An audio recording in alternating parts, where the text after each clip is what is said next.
Hello, and welcome to Mind Your Head, a space for people to share their stories, talk openly and honestly about their own mental health challenges, and to give some listeners some comfort in knowing you're not alone. We acknowledge the traditional custodians of the land in which we record this podcast, the Gubbi Gubbi people. We pay our respects to their elders, past, present and emerging, and extend that respect to all Indigenous peoples. We honour their enduring connection to the land, waters and culture, and recognise their invaluable contributions they make to our communities. Always was, always will be Aboriginal land. This episode is proudly supported by True Protein. Use the code MindYourHead at the checkout to score $25 off your next order. Lockie, welcome to Mind Your Head, mate. So stoked to have you on the podcast today. Been a massive fan of the work and the message that you're spreading, and I sort of came across, obviously your podcast, but I came across all your videos on TikTok and Instagram, and they really struck a chord with me, and so stoked to sit down with you today and have a chat. Thanks, brother. It's always nice to hear that sort of feedback, you know.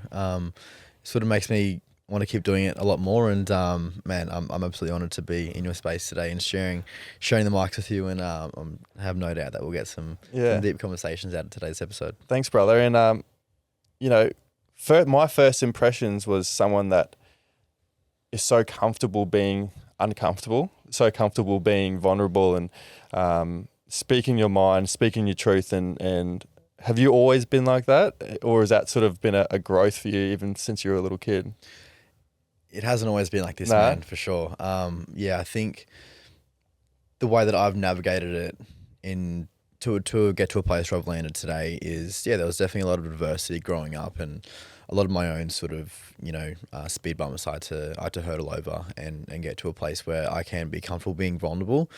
And I think my perspective on being vulnerable is, vulnerability is a gateway to growth.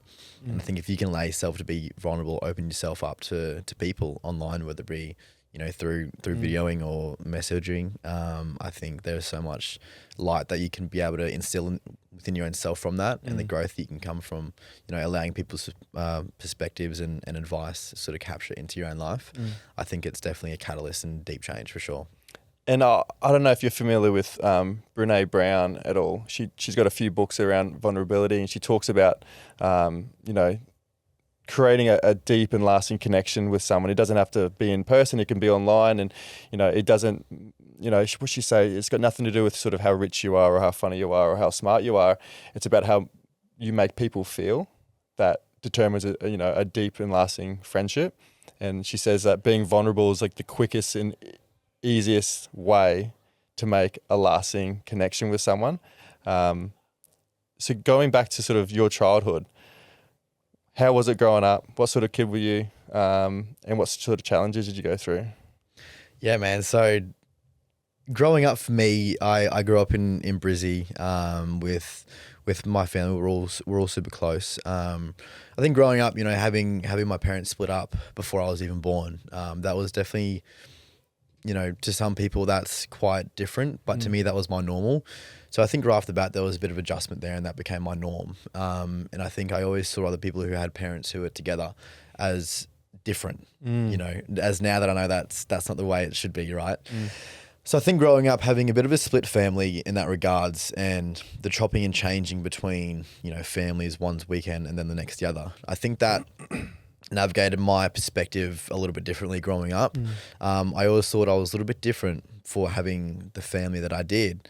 And I always thought that I had to, be the class clown or sort of this and all that. But growing up, man, I always knew that there was something a little bit different with the way that I operated, whether it be the way I showed up in class. I was a bit of a shit kid, if I'm going to be honest. I'm sure we can get deep into that. But growing up, I always sort of had to impress people or, do something out of the ordinary to get attention, because all these other people with, wholesome families were getting the attention from, having the relatability from other people in the, in the cohort of having, same families and stuff. And it always landed me in a place of I had to sort of act different to be able to feel like I fit in. And growing up, there was a bit of a lack of self-worth for sure. And that's what, led me into some different paths during my life. But growing up, I was always, the bit of the class clown, the person who was always acting up, who was always in trouble. I was a very different kid, and that all played a part in, I guess, my journey and where I've landed today for sure. Was it a little bit of people pleasing there to get some attention, or it was? Yeah, well, of course, man. I'd always be the first person to say yes to doing that stupid thing, or geeing up everyone else for me to go and do this or that, and create a laugh or whatnot. Yeah, there's definitely a lot of people pleasing growing up, just so I could feel validated. Yeah. Was there any like open dialogue with your parents around how you were feeling at that time? Growing up, I was about 8 or 9. I started seeing a psychologist because there was patterns from me being a kid. And I think one of the biggest things was mum had cancer quite young for me, and that was I guess a huge turning point in the kid who I became. That's when I sort of really started to go off the rails in terms of like my schooling, my academics. I've never been academically smart, and I've always had these patterns of life growing up, and mum saw that I was struggling a lot, so she got me into a psychologist quite early. So I was seeing a psychologist for many years there as a result of what was happening in the family, and I think being 8 or 9, I didn't really have the self-awareness of what cancer really is. I thought I was going to lose my mum at such a young age. I thought I was going to wake up one day and her not be there. I remember when she told me one day, we were in the kitchen. I remember it vividly. We were living out in Redland Bay in Brizzy, and I turned around to the corner into the kitchen, and she was like, "Lockie, I have to show you something." And I'm like, "Okay, what's that?" And then she pulled off her her head thing, what she was wearing, to show that she had no hair left. And I was just like, "Are you dying?" And that was a big thing for me growing up. I was so scared of losing my mum that I acted out in a way that was malicious to people around me and to my own self. I think from a very young age, there was huge patterns of self-sabotage, and me being the way I was, that was just a reflection of that for sure. So I think growing up, having the thought process that I'm going to lose my mum at 9 years of age to cancer, that was huge in my journey in the way that I sort of ended up as a kid. Is your mum still around? Yeah. Oh, so she beat cancer? Yeah, she beat cancer, bro, which is awesome, man. She's an absolute gem. She's an angel. She is a light what shines through the clouds. Mum is... You're super close with your mum? Yeah, super close, bro. Yeah, she's probably one of my best friends for sure. Yeah, nice. And it's really nice. There was a lot of push and pull growing up because, of course she wanted the best for me, but I was doing the complete opposite. She sort of noticed the self-sabotage behaviours, and all she ever wanted was the best for me. But I think she understands now that, the depth of having cancer and telling that to a kid, like that's pretty heavy. Absolutely. But yeah, she's made a full recovery, and which is so beautiful. So good. Yeah, bro. So what was the turning point for you? Like, going through that self-sabotage, playing up at school, trying to get that attention. How bad did that get for you? And then what was the turning point to sort of get you out of that headspace? Well, I mean, I was suspended almost every second week from school. I've been expelled from private schools. Mum and dad, they always did a lot for me to try and get me the best education I could, but I just resisted it because I just had no interest in it at all. And I guess that was just my whole childhood. I was always, I've always had a tutor because I just didn't apply myself. Yeah, man. I just did not apply myself at all. I couldn't think of anything worse than going to school.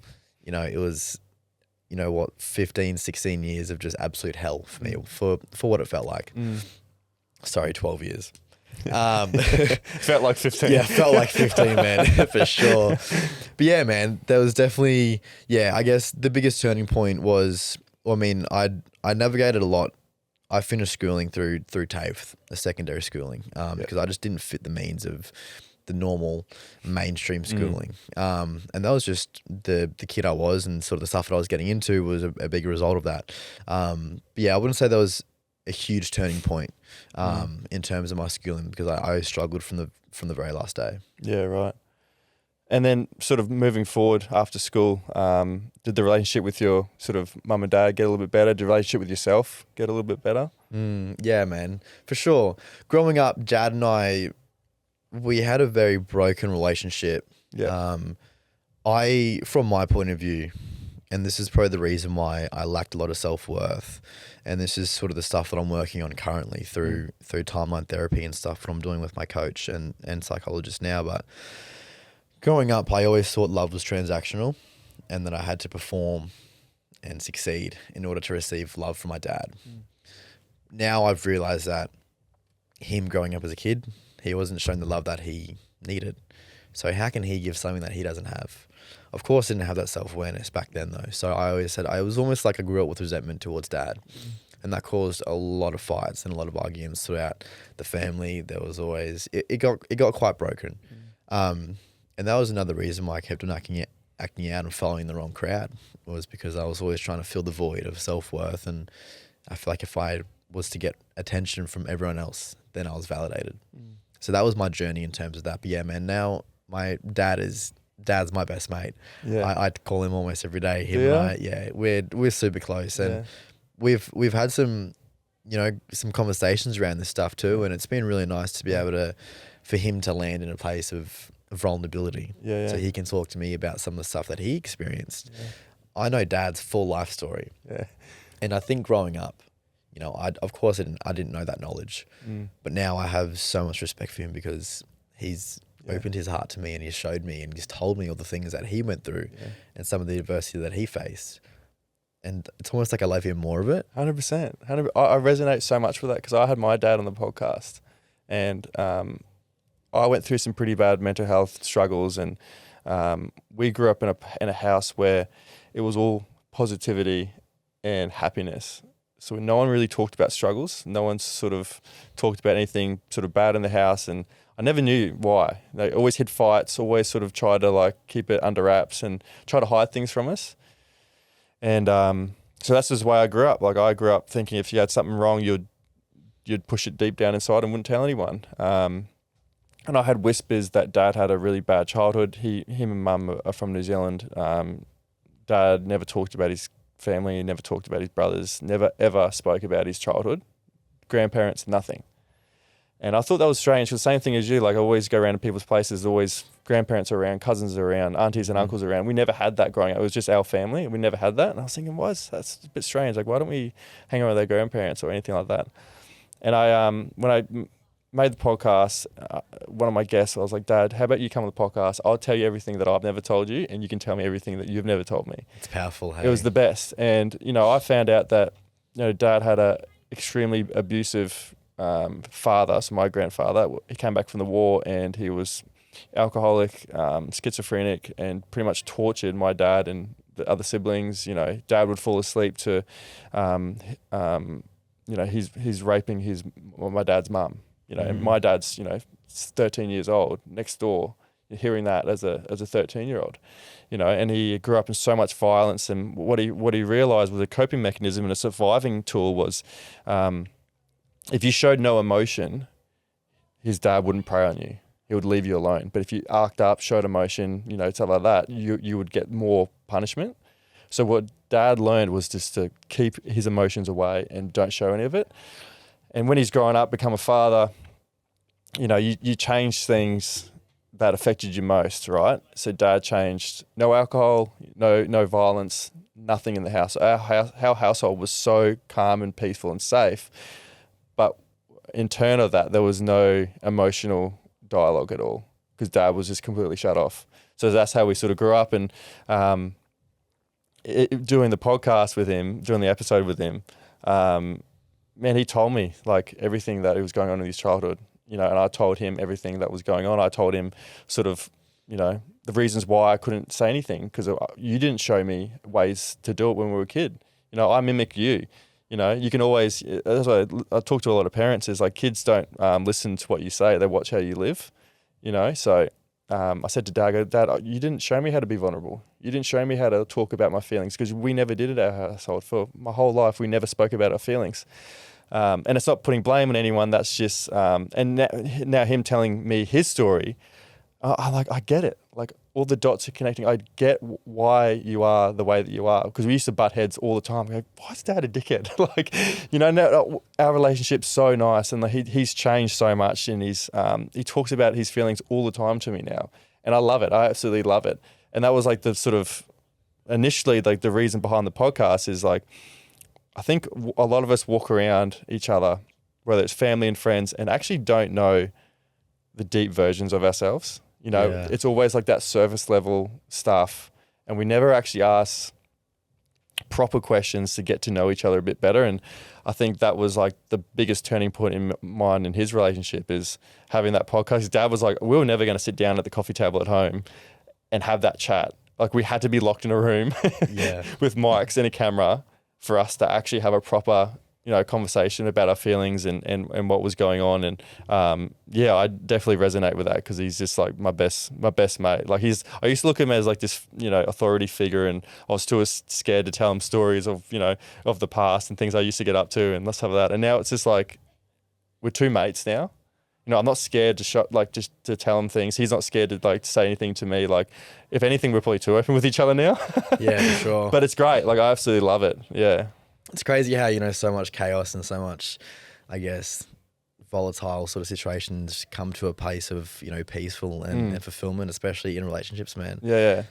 If Dad didn't go through the stuff he went through growing up, the trauma that he got, you know, that chaos and that sort of amount of disruption that he experienced, he wouldn't be able to land into a place of being able to be vulnerable. It's like the catch-22 where we were talking about before air. Yeah. And it's like there's so much, you know, you have a positive leather Yeah. and then a negative layer of on absolutely everything. And they always come with each other, don't they? Yeah. What was your darkest time? I know you said you're getting expelled from school, and you know, your mum telling you that she's got cancer and you're worrying about sort of if she's going to live or not. Was there a really, really dark time in your life where, it wasn't worth living? Yeah, man. There was. So when I was 15, this is where all of my mental health, I guess, advocating sort of stemmed from. At 15, one of my really close friends, he committed suicide. It was May 25th, 2017. And it was that really struck a chord in me of, you know, where society is at with the stigma. I saw him the day before he committed suicide, and I said to him, "Oh, I'll see you tomorrow, brother. Love you, man." Gave him a hug, and he goes, "Of course, brother. See you tomorrow. Can't wait to see you." And the next morning, I get the news that he was found hanging from his garage floor by his brother. And that was the first moment of me realizing, like, men, we struggle. Like 15, how 15, why did Stuart feel the need that his days weren't worth living, that he had to remove himself from life? On the outside, he was the most happiest, the most jolly, the most, you know, beautiful young boy, young man. And he still felt the need that he didn't want to be here anymore. And so he acted on that. And from then I sort of went on a huge journey. I was still suffering from a lack of self-worth, unworthiness. I was still trying to fit in with the crowd. And by me dealing with the grief from one of my really close friends at such a young age, I started acting out and going down the pathway of, you know, drugs and alcohol, and one thing led to another. And then, you know, from 15 until, man, I'm 23, and even, you know, I've had some slip-ups in the last 12 months with that stuff. But from that journey, I started smoking weed at 15, and I started smoking cigarettes too, and just sort of following that crowd. And then the weed turned into MD, and I was doing MD every single weekend for years. I was, you know, doing anything from like, you know, 0.5 gram to 1 gram a weekend. And then at 17, I had my first line of coke, and that was the beginning of the end of my soul. That stuff took my soul for many, many, many years. And it was just a way of dealing with the unworthiness I felt and a lack of self-love, and still not allowing myself to process the grief from one of my close friends at 15, you know, not showing up the next day to school. And so the darkest time, man, for sure. When I was living in Canada, freshly 20, I because the coke there is super cheap, I just got off the rails, absolutely off the rails. I was snorting, you know, 2 grams a day. If I'd go on benders, I wouldn't sleep for, you know, 3 or 4 days. I'd sit there with like 25 empty bags in front of me, just off this head, off the planet. And there's a few times where I've been laying on my floor of my apartment, convulsing, you know, overdosing on the stuff, and it was just a reflection of my mindset and how I felt about myself internally. I was looking for anything to get a hit, get a craving, just so I could feel a sense of a high or someone different to who I actually am, sober. And there's definitely been times where, you know, going through my early stages of addiction where I was like, I just don't want to be here anymore. Like, I don't want to be here. There's been nights where I've been sending messages to my mates like, I love you, bro. Like, thanks for everything, but I just don't feel worth. And then the first thing to do that, they started calling me. So I've had a lot of friends sort of save my life in that aspect, but there's definitely been times where I've almost acted on hanging up the rope.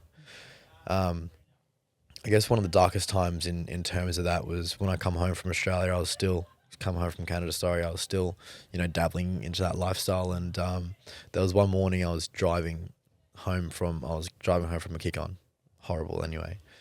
And that was probably about a year and a half ago. And I was sort of coming down, and I was having all these dark thoughts, and I was just like driving. I'm like, fuck this.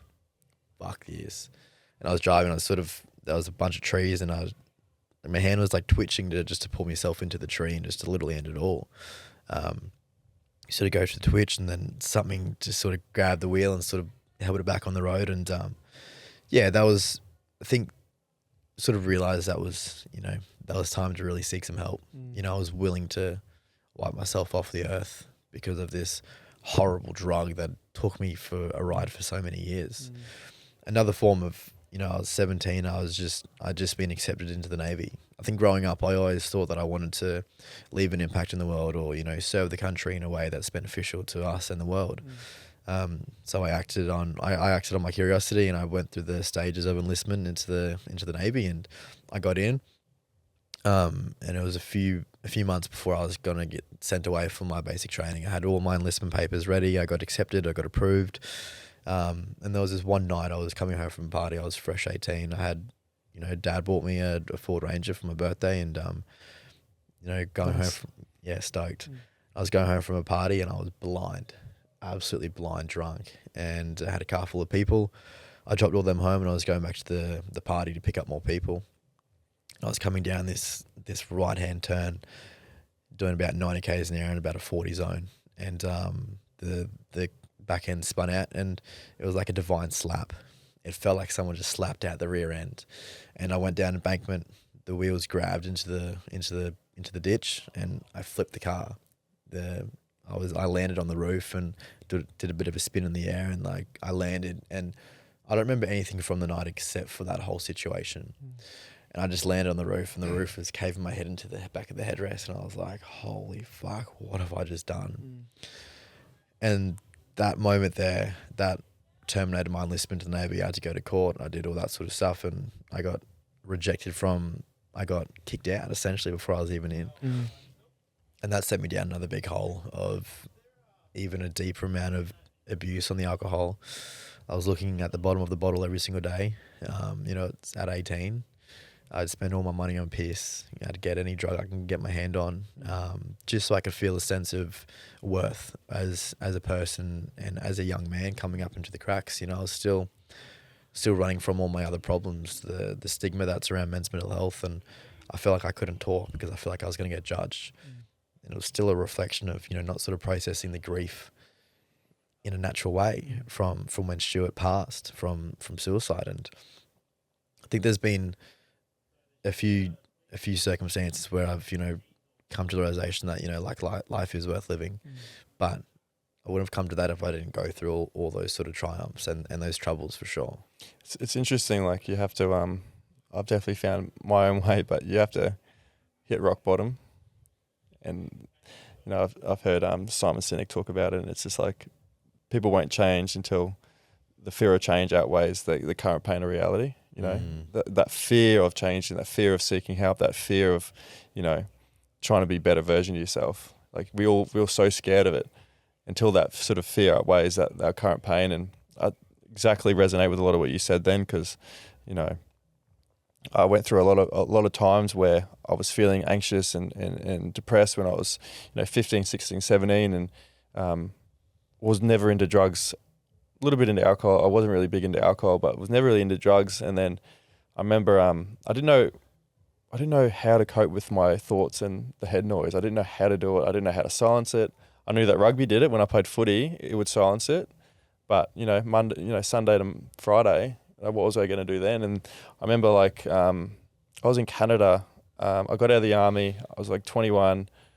I went to Canada with some of my good mates, and I remember having a few beers, and all of a sudden, like having the best time ever, and all of a sudden, I had this wave of like depression come over me, where it like stopped me in my tracks for like 5 minutes, and I was just sitting there, and I was just like almost an out of body experience where all my mates are drinking, having fun, and I'm just sitting there, and I'm like dwelling over nothing, but it feels like this deep sadness, and I'm like, what the fuck? What am I feeling like this for? And then all of a sudden, it just went away. I'm thinking, well, that was weird. Why did that just happen for?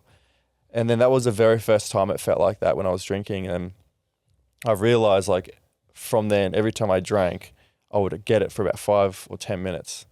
And I was thinking, this sucks. Like, why do I have to do this for? Like, why can't I have fun and not feel like this? And then that sort of when I started taking drugs for the very first time, it was like the most euphoric feeling I've ever felt in my life, where it was at peace. Like, I was telling my mum, asked me this. She's like, you know, like people like get on drugs and go partying and stuff. And I said to her, I go, oh, when I used to get on drugs, I used to sit down and I could just be like, be calm. I wouldn't have to party. I wouldn't have to go out. I would, but I could just sit here and like almost go to sleep because my mind was just at peace. It would just put my mind at ease. And yeah, that was like my form of escape. Like same with you, like having that, no, trying to, you know, not be myself, anything apart from myself. You know, I had moments where, you know, I was pretty young. I was probably like 21, 22, and I had moments where I'll be at someone's apartment, you know, and everyone would be at sleep at 3 a.m, and I don't want the high to end. I just want to keep it going. I don't want to go to bed because if I go to bed, I wake up and I'm me again. So I just want to keep it going and keep it going. I remember everyone's asleep 3 a.m, with, you know, 20 floors up. You know, and I remember just looking at the balcony. I've actually never said this before, but I remember like looking at the balcony and just going, like looking around in the apartment and no one's around. And I just remember thinking, I could probably jump off that. You know, and that's a thought that didn't scare me at the time. That's a thought. I remember thinking about it, and it was as normal as going and grabbing a loaf of bread at the shops. Like it didn't scare me for some reason. Like I wasn't put off by that. I was like, I wonder if I would die. I wonder if I'd feel any pain if I did that. And I started really analyzing if that's an option or not. And that's how, like, looking back on it now, it's pretty obvious to see that I was in a really bad headspace where that was like a normal train of thought, you know, and that sort of led me down a very dark path where drugs was the only remedy I could find to cure the head noise. It was the only thing that I was just like, this is the best thing ever. You know, I was too afraid to look inner. I was too afraid to do the work. I was too afraid to talk to someone about it. I was like, I can't be fixed. This is just me. I'm always going to be like this. I'm never going to get any better. This is the best coping mechanism, was just to do as many drugs as I could. And, you know, now almost, you know, a year and a half sober now, haven't touched anything. And it's interesting now when I look back at that time and that period of Elliot, whereas, you know, it's the worst thing for you. The absolute worst thing for you. And I tell some of my friends who are sort of struggling with alcohol, or they're struggling with some things, I'm like, mate, they're so scared to talk about it and so scared to see someone. And I'm like, it is honestly the scariest thing, but the best thing you could possibly do. You know, I give so much respect for people that actually have the courage to speak up about it or actually go and do the work. And your life's always better. Like I talk to some rugby players and stuff like that, and they say no one's ever had a better life when they do more drugs and alcohol. Life has never gotten better for you. It always gets worse. Mm. Yeah, man, I resent to that a lot.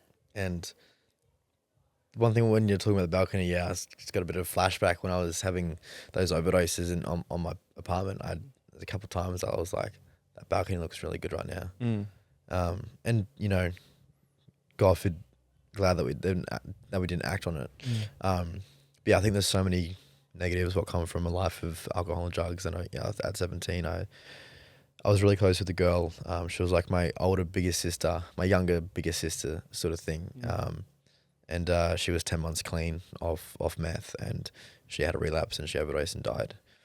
And that was like part of my soul was also ripped out too, man. There's just like having Stuart pass away and then having Zoe pass away, both from mental health related.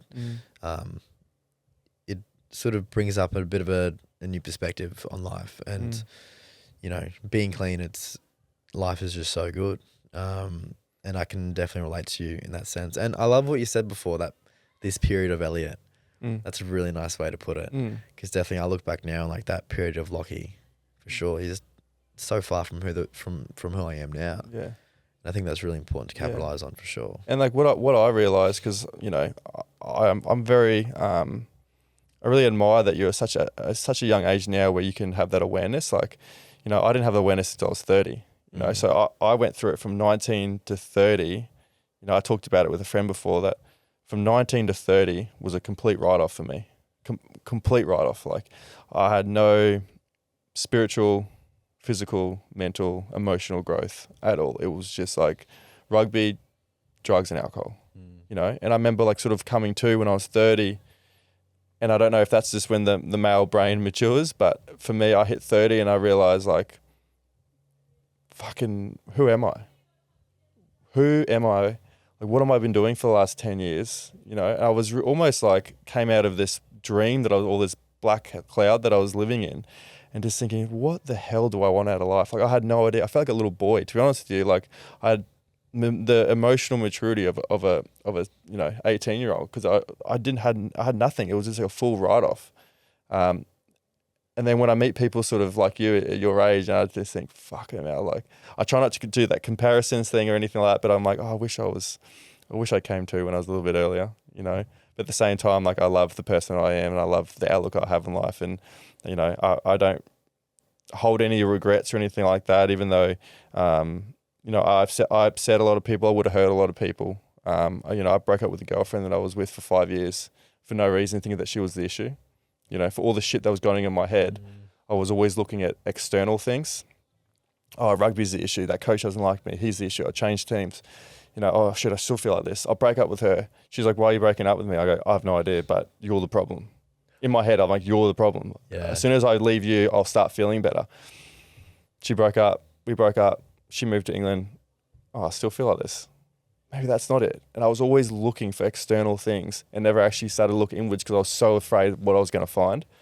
How did you process the grief? How did you process those, you know, those thoughts that, you know, you didn't want to be around anymore? How did you sort of get past them? I think talking to people, man. Was it? Yeah, definitely when I started to really open myself up. I think when I was going through the depth of my addictions, a lot of my close friends, they sort of tolerated it for a little while, and then it got to a point where they said, like, I don't want to know you. Your friend said that to you? Yeah, like, if you're going to continue to do this, like, and they try to help me a lot, man. So I can definitely understand why they would want to walk away.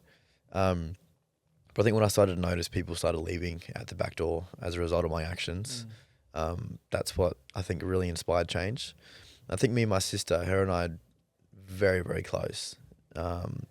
Even when I was going through some of the stuff, even she said, like, Lockie, like, you're treading water here. Like, you know, I'm going to distance myself from you now because you're doing this. And like, having someone like your best friend, your family member, your sister, say that to you, I think that's a bit of a wake up call, for sure. We all need that, don't we? Like, I had a mate. I went through that same thing where I was almost people pleasing so much because I just wanted attention. I wanted friends. I wanted people to like me. I was so afraid that people weren't going to like me that I started to change myself fitting the situation that I was in. If girls like this type of guy, I was just going to be that type of guy. If girls like this, I was always like a chameleon. I was always putting masks on to be liked. I didn't know who I was or what I liked, but I knew what everyone else liked. So that's what I was trying to be the whole life. Yeah, man. And I was just like, wanted to, you know, I didn't know who I was. I didn't know what style of person or what my interests were. I was just going whatever was the trend. That's who I was. And I did that for years and realized I wasn't feeling validated. I wasn't feeling fulfilled. I was still feeling like this. And I was just like, oh, fuck being the nice guy. I'm just going to be a dickhead because fuck it. Like, who cares? That's what gets the most attention. That's what gets the most attention. So I didn't realize that I was, but I was being a bit of a fuckwit, to be honest with you. And this goes back to having, you know, amazing friends and family. I've got a friend who's still a really, really good friend of mine now. His name's Alex. I was having a house party and I was on drugs, off my head, you know, being a smart ass, just being a dickhead, to be honest with you, on purpose too. And he was sober, and he sat me down, and he's like, people who have never met you think you're a nice guy, but if they get to know you, you realize you're actually a fucking asshole. And then walked off. That was a really good friend of mine said that. And I remember sitting there, and that was just like the most sobering thing in the entire world. And like, I still, that happened 2017, and I remember that like it happened yesterday, you know, and I've never told him that to his face, that was such a wake up call for me. And I probably should tell him that. That moment there, I was just like, you're right. Like, you know, I'm being a dickhead on purpose just to get attention. You know, that's not me. You know, I don't want to be like this person. Like, I got to stop being the victim. I got to stop having this victim mindset. Like, poor Elliot, like, you know, he's got shit going on. Mate, everyone's got shit going on. What gives you the right to be a dickhead and act out on it? You know, everyone's got their own battles they're going through. What makes you more important than anyone else? You know, and there was lots of sort of moments like that, lots of little turning points that sort of led me down a path where I'm now. But I vividly remember like that moment, and I think it's so important to have friends that call you out, because, you know, that could have gone either way. You know, that could have caused a fight. You know, that could have caused an end of a relationship or a friendship there. But he took a risk and took a chance, and he was just like, stop being a dickhead, pretty much. And like, we're still such good friends now. And I look back at those moments, and I'm like, I'm glad he said that, because no one else did. I'm not saying everyone else was enabling me or anything like that, but no one really had the balls to be like, to say that straight to my face. And I appreciate it so much, and I value that so much in friends. I think we all sort of deserve friends like that. We do, man. And I think, you know, from me experiencing that as well, I've also been the guy who said that to other people as well. You have. For sure, man. Yeah. You know, one of my best mates for 12, 15 years, he's battled the drink for many years. And, you know, same situation. When I was going through my really, really tough time, I didn't allow help from anyone. I didn't want to see help from anyone. I just pushed past it. But until people started to really, you know, sit me down and be like, this is where you're heading, Lockie, and we don't want to be a part of it. That was a catalyst for my change. But, you know, with my best mate Tom, he's battled the drink for a while, and it's been in recent times in the last, you know, couple of months where I've sort of seen him out, and he just turns into a different person. And so I sat him down. I said, you need to do something about this. Like, I'll guide you in the way, but I can't make you drink. Like, you are seriously going to cause a lot of conflicts in friendships. And since then, he's navigated change, and he's seen someone, and he's working with a coach, a mentor, and he's doing a lot better. So I think, yeah, as shitty as those conversations are, I think they are definitely needed, because as much as I needed it as well from him back in the day, I also had to give it to him too. So it's that catch-22 that there's the silver lining. And that's the thing I try to get to a lot of people. It's like, you know, they're so afraid to have these sort of uncomfortable and awkward conversations. And I'm thinking to myself in my head, I'm like, I'd rather have an awkward and uncomfortable conversation with a friend than be at their funeral. 100%. You know, I'd rather ask the question and they go, no, I'm all good. I'd rather take the risk and ask someone and get to the bottom of it. And if it's all good, then we're all good. But I'd rather take the risk than not do it at all and then have regrets about sort of the path they were going to go down. I've always asked my guests, what are your 3 non-negotiables for living a healthy and full life? For me, it's movement, community, and good nutrition. I've learned that what you fill your body with plays a massive role in how you feel physically and mentally. That's why I use True Protein. They're an Aussie brand doing things the right way. Clean, natural supplements with no artificial additives or fillers. Everything's made in-house in Sydney's northern beaches using the highest quality ingredients sourced from around the world. Whether it's supporting energy, improving focus, or reducing fatigue, their products genuinely help me show up better every single day. And just like Mind Your Head, they live by values I stand by.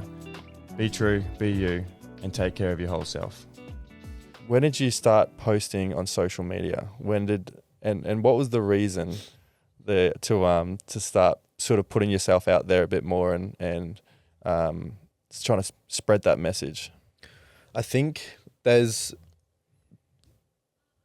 there's a funny component to this actually, Okay. and I think it's a part of my story, so I'm going to say it. But you know, when after I went through all of my adversity, and you know, when I realized just how many men are actually struggling and who don't talk about it. Yeah. I know growing up, I suffered from the stigma. Even my dad sort of instilled that a little bit into me, and he suffered from it too. And seeing the men around me, seeing the rising statistics, and I think me almost being one of those statistics too, looking myself in the mirror and being like, it's time that we change as a collective. I've always known that I wanted to, you know, do something in the community and in society to, I guess, help make the world a bit of a better place. I think you can probably agree that the world's pretty negative, man. There's so much darkness. It's just like what we were talking about before we were on air, the comment section of some videos. It's like you're only trying to put out a positive message, but people put a negative twist on it. It's like they're working harder to you know. It's like the devil's advocate, right? Yeah. For sure. And I think, you know, me coming out on the other side of my sort of struggles, and I've sort of told my story to a couple of people, and they're like, oh, like that has merit. Like you should be really proud. And I'm like, yeah, I am proud for sure, but like I don't want to make that my whole entire life. I don't want to keep rereading the same paragraphs, the same chapters. I want to start a new book and start a new story.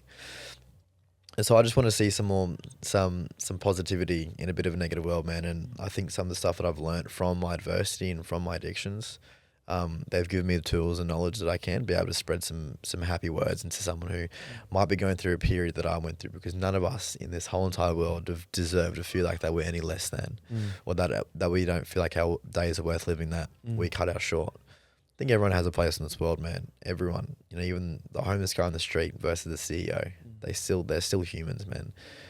And so I think I can't stand it when I see people shitting on other people, calling them, you know, this or that. You know, there's some horrible people in the world for sure, but I think at the depth of the core, we're all deserved to be here in one way or another, whether it be to live a life of fulfillment, to learn lessons, to, you know, navigate through adversity so they can live their own life in a way that's going to inspire other people.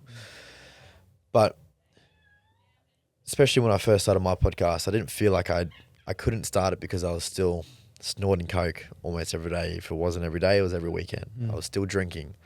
I can't put out a positive message if I'm not even living it myself.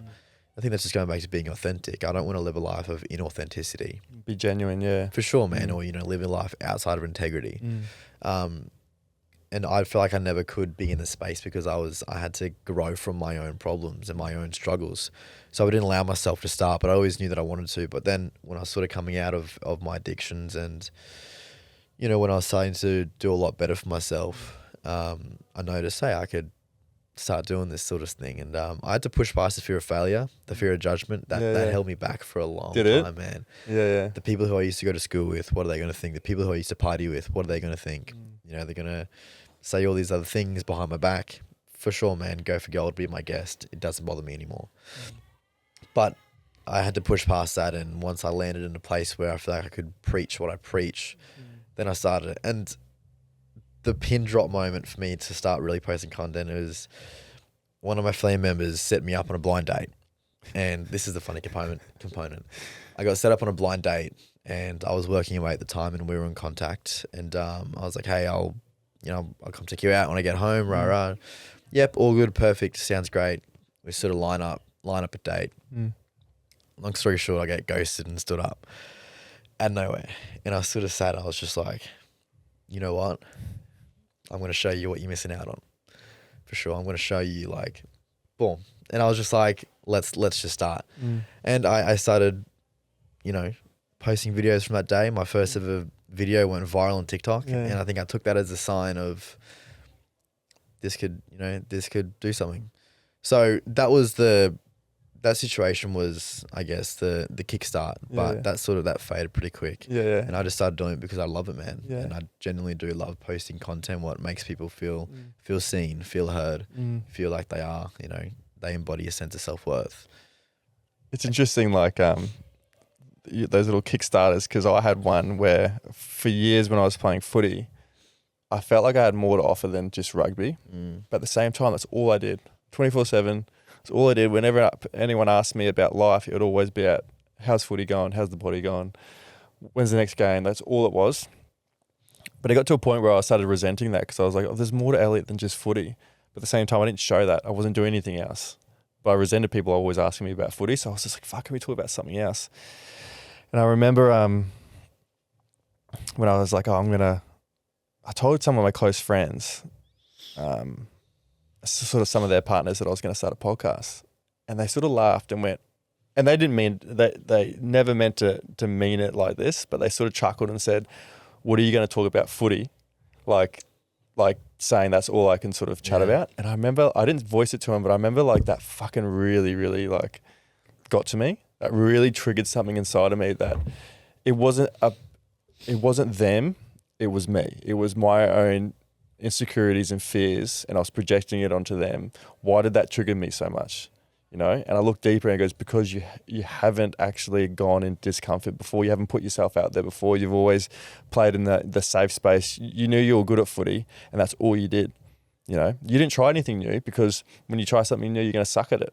And I hated failing. I hated being shit at something. So once I sort of clung, rugby almost turned into an ego boost for me. When I played, I was just like, fuck yeah, I'm the man. I'm good at this. Like, in the rugby side, I'm like, I'm up here. I feel valued. I feel seen. I feel heard. I feel, I feel useful. But when I was like, I've got other interests.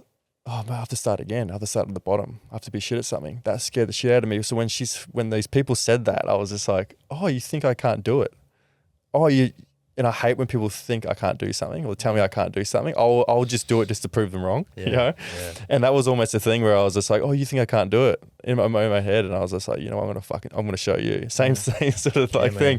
I'm gonna show you. And then I started it, and then like after the first episode, I was like, I actually really love this. Yeah. Oh, this is actually the best.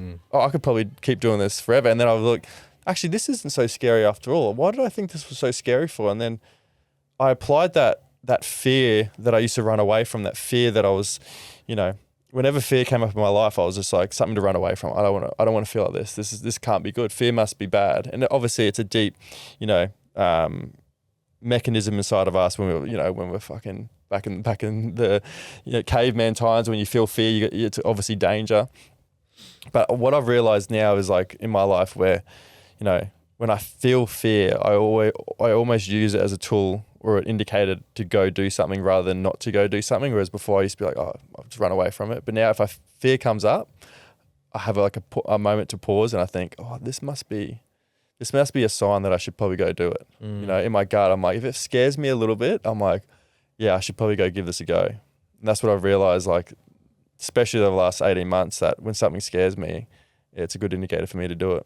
100%. There's definitely been, posting content was scary. Yeah. Like, it's like you're opening yourself up to trolls online, to haters in the comments, to people DMing you about all this and that. But going back to when I got ghosted, like, I mean, when it started, it didn't come from a place of ego or a place of it came from a place of okay, this is the kickstart that I need to show the world what the world needs. And same thing with you and the footy and the podcast. It didn't come from a place of malice. It just gave you the kickstart that we all needed. I think it's healthy to have those too.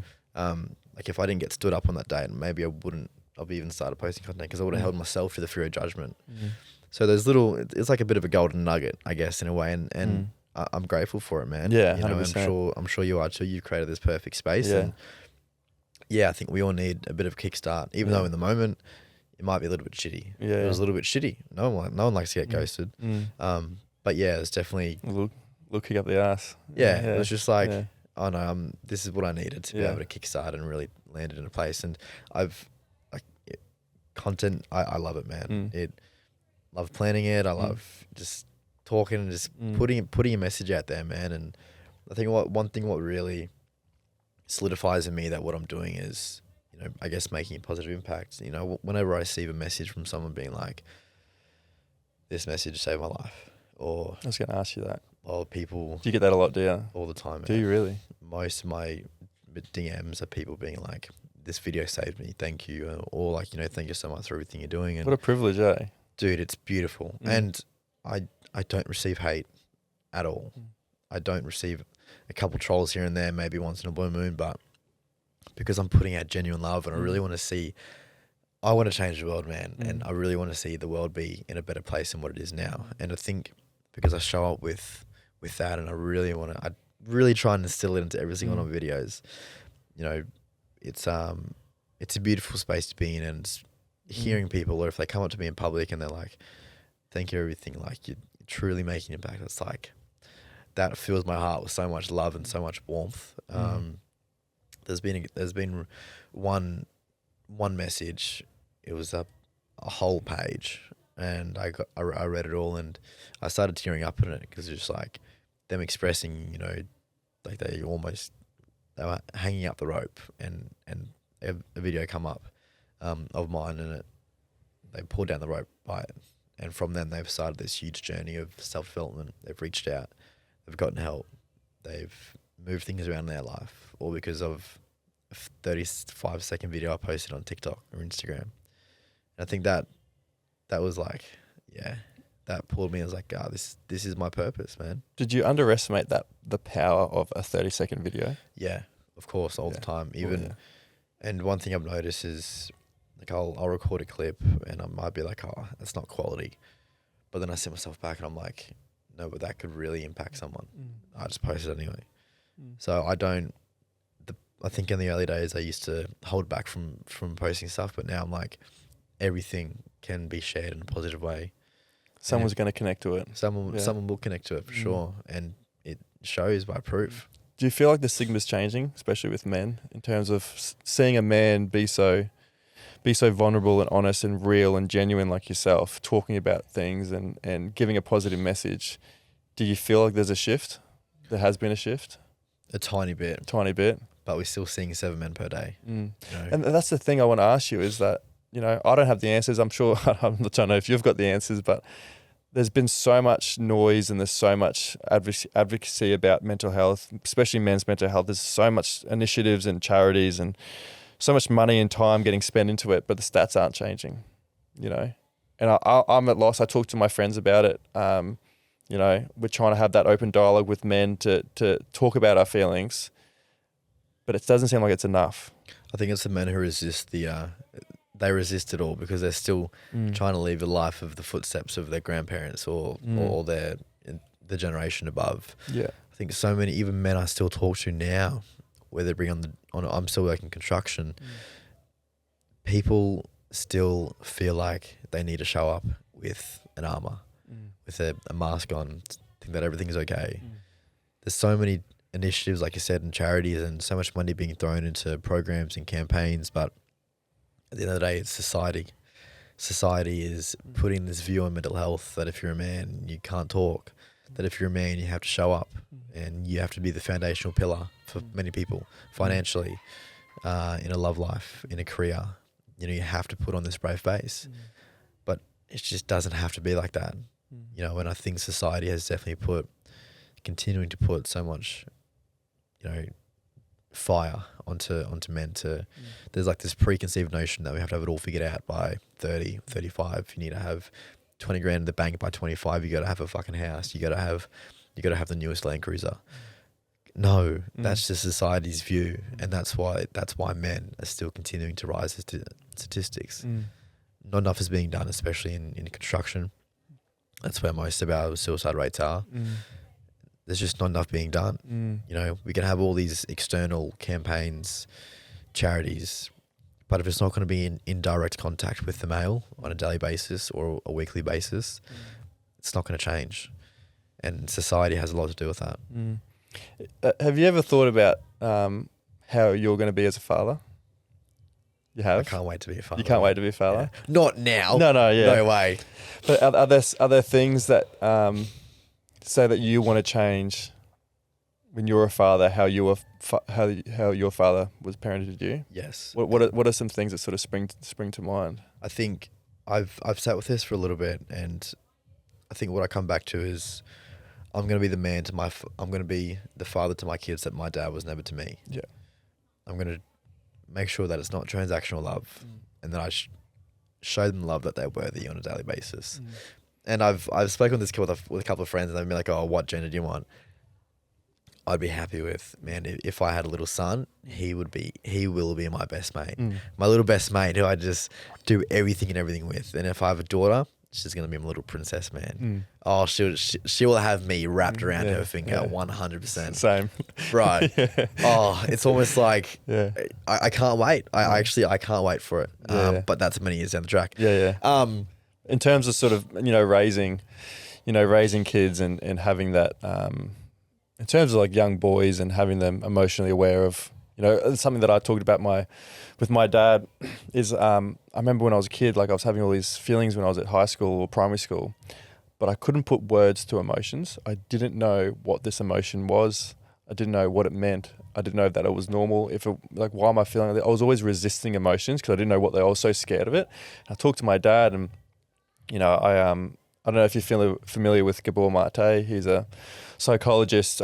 He's a sort of expert in trauma and early child development. And I went to a seminar here a couple of months ago, and part of the seminar he talked about was parenting, and which is super interesting because I'm like yourself. I can't wait to be a father. I'm really looking forward to it. And one of my sort of issues and things that I really worry about is passing my traumas on to my kids. Unknowingly, it happens, and I was really conscious of it because I'm doing so much work now that I don't want to sort of pass it on. And that was one of the questions I wanted to ask him, but a lady got up and she asked that same question: how do I not pass trauma on to my kids? And one of the things he said was, "Are you doing the work now?"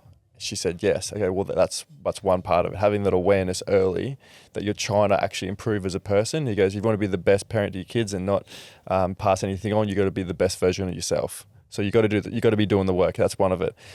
And he says, as hard as it is sometimes to protect your kids, you try to hide things from them. He said, there's points in time where it's okay to hide things from them, but overall, try not to hide things from your kids because kids know when you're lying. And he said, you shouldn't hide things from your kids. You should teach your kids ways to cope with reality instead of hiding from reality. Because if you don't sort of teach them the ways, we will find our own ways. Me and you found our own ways to cope with reality. Drugs and alcohol, often we will find the wrong ways to cope. And that's one of the things that I sort of went down, and I was really actually to be honest with you, I was actually quite fearful to be a father initially because I remember being a kid and being so lost and scared and anxious and worthless that I was like, fuck, I don't want my kids to feel like this. I was actually like, fuck, I don't want to pass. Remember telling Jordan, I was like, I don't want to pass this on to my kids. Like, I don't want my kids to go through this. And she's like, well, be the father that you never had. Show those, those qualities that you never got shown when you were a kid. And I was just like, oh, you're right. Like I can, we can change in a generation. We can shift that. We can stop those sort of those habits and those cycles that were happening in our generation. We can improve on that, and we can stop that. And when we're a father, 100%. And I think one of the things that fathers of our generation, they lack the emotional seenness. Allowing a child to be seen in emotions. And when I think about the father I'm going to be, it's like allowing your child just to know that everything what's happening internal is okay, and the opposite of depression is expression. If you allow yourself to be comfortable with having these types of conversation and showing up that emotions are all a part of being a man, sometimes it shows more strength than just bottling it in, because it shows the courage that you embody, that you can have the conversations and be vulnerable. Vulnerability is a gateway to growth, and I've sort of learnt that through my own vulnerability and my own, deep amount of, self-awareness and self-development, I should say, sorry. Everything is comes down from our parents, and if we want to be the best version of ourselves for our kids, then we have to do the inner work. And I think a lot of men lack that too. A lot of men lack the emotional intelligence to go and sit with themselves. Go and sit with yourself in a dark room by yourself, ask yourself the questions, and you'll be surprised at what comes up. 100%. Do you find that when you're posting this content, you're almost seen as the guy that has his shit together? That you're seen as like, oh yeah, Lockie's, he's offering so much good advice, he's sending such a good message, he must have it all figured out. Yeah, man. I feel that pressure a lot. You do? Yeah, I do. Yeah. I've been pretty open about it on my socials, but yeah, a month ago, my grandfather passed away. Him and I, we were best mates, and yeah, losing him was probably the hardest thing I've sort of been through in recent times, and I think noticing like the grief that I'm still grieving with, and allowing when he had leukemia, and he's been battling it for the past 5 years, and I knew the time was coming. But I think we've gotten so much closer over the last 5 years because I knew time was running out. And, it got to probably about 2 months ago when we had to stop his blood transfusions because they just weren't working. And I watched him decline within 2 weeks. I could have a conversation with him, all good, great conversation as always. And then 2 weeks later, I walk into where he was staying and it's just his body. I chose to go and see him after he passed just so I could sit and just observe and just put myself in his shoes and be like, if I was in that position, would I be happy with the life I'm living? And because I've done quite a bit of internal work, but nothing can ever prepare you for, that sort of situation. And I was also, a few other things happened. I was sort of seeing someone that crumbled down pretty quick, and I was also navigating that. And so that's probably about a month ago, and I've sort of noticed myself, there's been a weekend or two over the last couple of months that I've resorted back to past behaviours. And I was really keen, I was wanting to, come out and say that because, on Instagram, it looks like I've got it all figured out, man, but I don't. I'm just another man showing up in this space, trying to pull a positive light in the world, and I'm a human. I go through my own stuff, Yes, you're not perfect. I'm not perfect. I'm perfectly imperfect, if you will. I think that's where we all are. But I think, I definitely do feel the pressure to think that, to show up with this front that I have it all figured out. But, I'm still navigating the grief with Granddad. And I think me resorting back to past behaviours a few weeks ago, it was just a way of subconsciously dealing with that grief. And it's just a reflection that, I've still got work to do. I'm still... Some small reminders. Small reminders, but I think because I've acted on, allowing myself to feel the feelings post slipping up with alcohol and the bag, and it's I've already embodied so much more growth from that because it's showed me a path of a newfound way of self-development. I'm asking myself more questions. I'm sitting with myself more. I'm doing more internal work now than I was beforehand. So I think like these slip-ups, they mean something. They always teach us something. 100%. And it's teach me a big lesson. It come off the back end of losing one of my best mates to cancer, but I'm a better person for it. It really puts life in perspective, doesn't it? It does, man. I'm definitely the life I'm living now, internally within my own self, is different to how I was living 2 months ago. Really? Just from everything that's sort of come up and gone and happened. What's the if you could go back and sort of chat to that 11-year-old Lockie, what would you say to him? It's funny, I did timeline therapy the other day and I went back to that version. Did you? Yeah, and I meditated into it and I breathed into it, and I was literally, he was right in front of me, young little Lockie, and he looked lost. He looked sad, and I asked him what he needed from me, and the inner child, literally, he said, "I just want guidance. I want love. I want to be held. I want to be seen," because I didn't feel it from anyone growing up. And if I was to, and I looked back at him and I said, remind yourself of everything that you are, because you're doing the best you can with what you have. I think a lot of us, our inner child screams at us, and I abandoned him. I abandoned the little Lockie. Growing up through childhood, I pushed him to the side and I chased external validation from other people. But yeah, I think going back to little Lockie, if I was to tell him something again right now, it's just everything will work out. Surround yourself with people who are going to go places and not drag you down. And that's the thing, like a lot of us, all of us carry around that little version of ourselves that haven't healed properly. Yeah. And I've read a few things, and a lot of this guy that I follow, he says, when he comes up, what do you do? And a lot of people say, I push him away. I try to ignore him. I try to, numb him. I'll try to do drugs and alcohol. I'll try search for other things. I try to get away from that person, that little person of yourself. He goes, don't do that. He goes, when he comes up, give him a hug, take him with you. A 360 was on the podcast, and he talks about that little version of himself, and he says, I used to abandon him. I used to get rid of him, and now I take him up on stage with me. He's my buddy. Yeah, I love that. He's my mate. Instead of trying to get rid of him, take him with you. I love that. Are you spoke about it before, we releasing more episodes on the podcast? How are we going with that? My one? Yeah, your one. I'm currently going through a rebrand. Rebrand? So I'm rebranding it, and I want to have more of a reach, more of an audience, more opportunity to instill positive conversations and powerful conversations like these ones. Yeah. I've shied away from the podcast this year. Yeah. Just because I'm still working full time and it's hard to navigate that. It's hard. Yeah. And I want to, if I'm going to do it again, I'm going to go all in. So I've got a lot of things in the works at the moment, and I've got a new name for it. Oh, are we saying it, or are you keeping it under the wraps? I'll keep it under the wraps for now. Okay. I'll tell you off air. Yeah. Okay. But yeah, it's going to be. I'm really excited for it, man. Yeah. It's going to be something it's going to really bring meaningful conversations.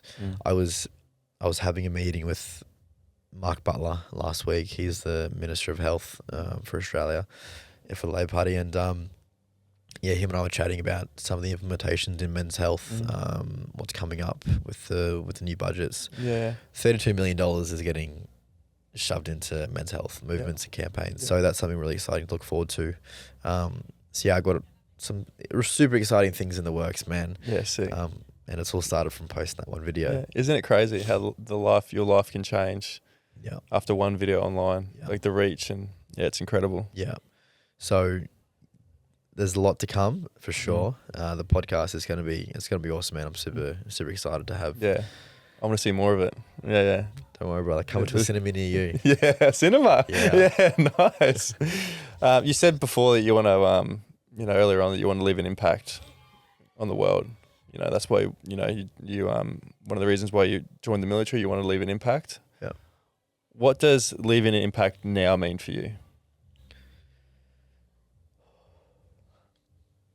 If I can get to my deathbed and know that I've made someone's life a little easier, I think that's a healthy impact. I love that. If I can run that ball up to the top of the footy field and score that try, and everyone look behind me, and I turn around and I've seen an amount of people who I've helped, or if I've seen a change in the numbers, which we will be seeing a change in the numbers in due time. I want to get those numbers to zero. Fuck, man. If the day that happens would be, happiest day ever. Oh, mate. Yeah. Knowing that there's men in the space who have changed lives like you're doing as well. Once we all realize that we've done the work and we've sort of implemented it into society and the community, but men feel safe to be able to have those conversations and not turn to the black dog. I think that's a life worth living. What's a safe space mean? Obviously, it means a lot of things to a lot of different people. Creating a safe space. I think it's having that internal connection. It does, yeah. When you can sit with someone and feel no judgment at all, you can lay off everything that's going on inside your mind. There's a 10,000 more times thing. There's 10,000 more things going on inside of a man's head than anyone can ever be able to comprehend. I think, especially with females, I think a lot of men, we struggle to open ourselves up to females because we're scared that we're going to get judged. The fear of failure and the fear of judgment within that. I think if you have a safe space with a woman, that is in the most insane space. And I think helping the numbers with suicide in men comes under both parties, under both umbrellas. Women have such a big, player in our lives of being able to hold emotional space. I'm sure there'll be a day when I meet the love of my life, and the space what's going to be held was going to be something I think can benefit everyone. and I'm sure you can experience it with your partner. Oh, mate, I didn't tell her initially how bad things got for me, because I wanted this perception that I was Superman. I wanted this perception that she could count on me no matter what, that I could look after the family, I could be a provider, a protector, I could keep her safe. And I was so scared to tell her that at one point in my life that I was it got so bad that I don't want to be alive anymore. I was so scared to say that to her because I didn't want her to have this preconceived idea that when I was having a bad day, that I was going to fall back to what happened years prior. Yeah. Because I was just like that. And in her eyes, I want to be, the man, And it only got to that point where I was hiding so much, I wasn't expressing my full emotions. I wasn't being real with her, that she could tell. She was just like, why don't you ever open up? Why don't you ever talk about it? And I'm like, and I finally did. And she goes, well, that's the strength there. The strength is actually voicing about it and knowing that I'm not going to look at you any differently. I'm not going to be worried that if I don't get a phone call from you, that you're going to be off, depressed or something like that. And that's that fear. I was so scared of her thinking that I wasn't. I was really scared of her having a life with me and her worrying about my mental state. I was really, really worried about that. And it wasn't until we actually had an open dialogue and talked about it that all my worries and fears and insecurities were actually built up in my own head, were all false. A lot of the time we overthink things and what we think isn't actually what reality is. And that's what I felt anyway. Yeah. I know a lot of people are different, but all these worries and things that I was thinking that she was going to say or how she was going to think were not accurate at all. Yeah. And then reality was it was all good. And all I needed to do was talk about it more. And the more I opened up about having bad days and things that are going in my head, and actually opened up that I've got social anxiety. I get anxious a lot, and me trying to hide it, it's just more obvious that I've got anxiety at that time. You try to hide things and try to mask it. It's just more obvious that you're actually struggling. And that's what especially when you be with someone for so long and you live with someone, they can pick up on certain cues and they can tell straight away if you're not feeling right. And that was me trying to mask it and me trying to lie about it. And she was just like, I can tell, right? Yeah. Yeah. So that's been a beautiful thing where I can, have that unconditional love where you can open up and be yourself and not be judged. And that's a safe space, right? That's a safe space. Yeah. I love that. We've got some quick fire questions to end, so you can answer these as quickly or as long as you want. Your three, do you want to blow your nose? I'm all good. You're good? You sure? Yeah, I'm all good. What are your three non-negotiables for living a healthy and full life? Do the things you say you're going to do.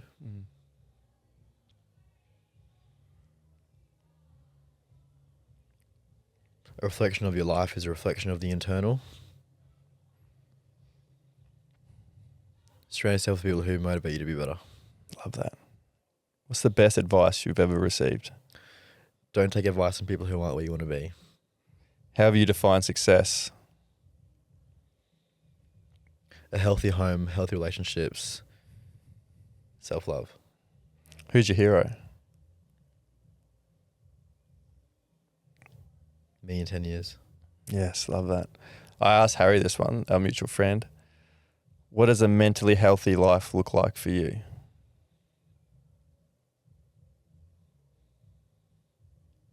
Allowing your ebbs and flows to come through with zero judgment. Love that. If you could go back to a time in your life, where would you go and why?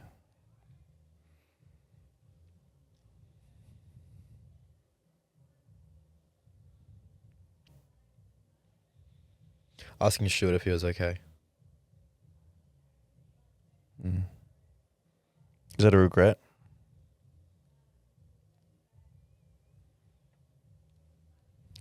I wouldn't say it is.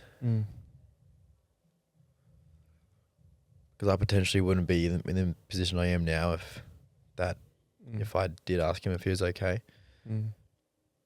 I think it's just it solidifies more that someone who on the outside looks happy tends to be the person who's struggling the most. And I think that situation with him, it's allowed me to have more empathy for people, and it's allowed me to ask questions a lot more.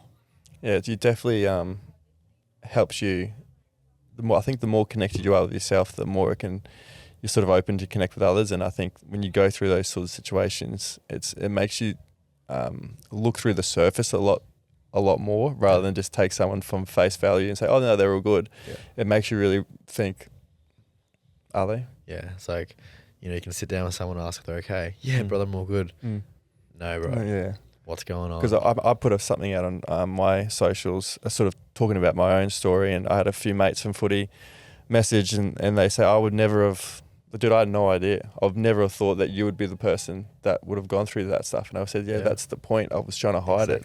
I did my very, very best to hide it from everyone, that I was overly happy. I was overly excited. I was overly joyful around life, because on the inside I wasn't. And as soon as I left footy training, as soon as I got home, the mask came off and I was just like back in the hellhole again. Yeah. What do you wish more people understood about you?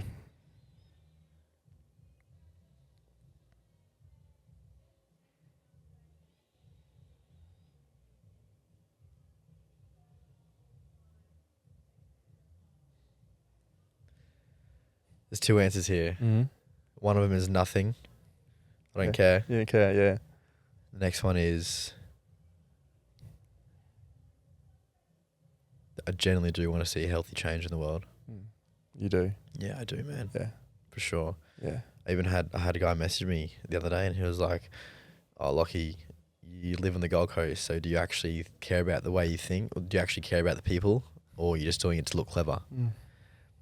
And it came through and I'm like, what? And I replied, I was like, I'm struggling to understand how where I live brings this, preconceived image that I don't care with what I'm actually doing.